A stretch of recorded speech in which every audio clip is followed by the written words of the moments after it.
Processed foods, especially the so-called ultra-processed foods, are being badgered these days, and rightly so.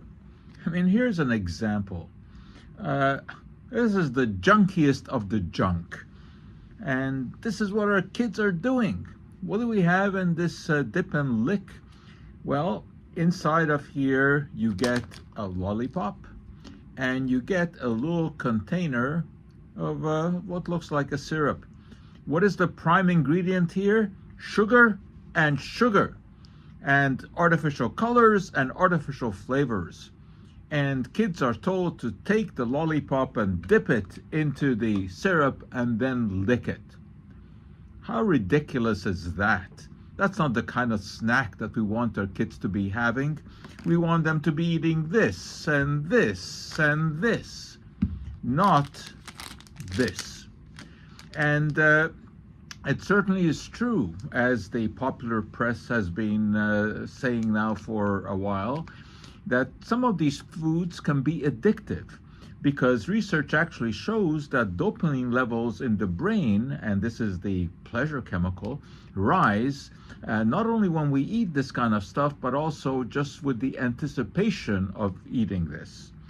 Certainly, there's no nutritional value here, and we should be eliminating such things from our lifestyle.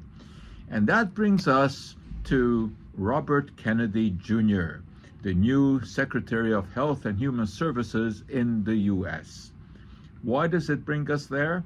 Because he is trying to get rid of food dyes.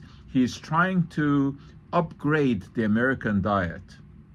Great, but there's a real but with Robert Kennedy Jr., and that is the plethora of lies that he has propagated about the HIV vaccine being useless because that infection is not caused by a virus. He does not think there's a link between AIDS and the virus.